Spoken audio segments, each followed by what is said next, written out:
కళ్యాణి అని పేరుని నాని తనకు తెలియకుండానే సర్టిఫికెట్ ఇచ్చాడు ఇవాళ. బాలకృష్ణ కుళ్ళుకుంటున్నాడా లేకపోతే ఇంకోటి జరుగుతోందా? బాలకృష్ణ కుళ్ళుకుంటాడని నేను అనుకోను. కుళ్ళుకున్నా చంద్రబాబు నాయుడు పట్టించుకోవడం ప్రభుత్వానికి సంబంధించిన విషయం. అంత బాలకృష్ణ కుళ్ళుకుంటాడు అనుకుంటే కావాలనుకుంటే ఆయనకే ఇచ్చేవాళ్ళు మంత్రి పదవి. ఆయన తీసుకుంటాడు, ఆయన షూటింగ్లో అయ్యే సరిపోతాయి ఆయనకి.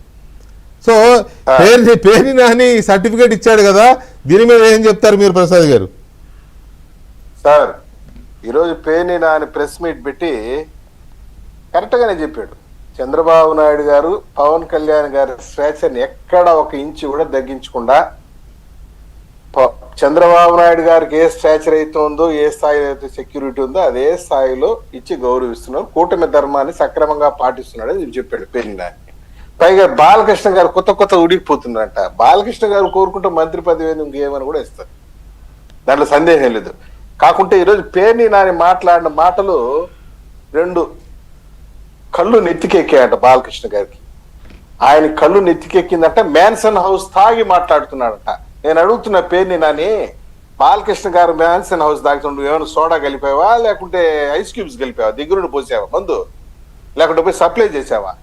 నోరు అదుపులో పెట్టుకొని మాట్లాడాలి. ఒక మంత్రిగా పనిచేశావు, ఒక గౌరవ శాసనసభ్యులు మాట్లాడే తీరు అదే.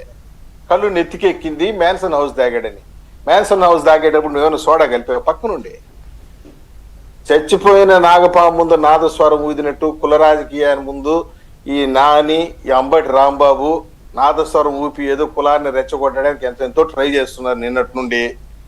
వాళ్ళకి తోడు ఈరోజు ఇంకొక ఆమె ఒక బిగ్ బాస్ రియాలిటీ షోలో నటించే ఒక పెద్ద ఒక డూప్లికేట్ బ్యాచ్, ఆమె కూడా వచ్చి ప్రెస్ మీట్ పెడతా ఉంటాయి. ఏందో చూడండి పరిస్థితి.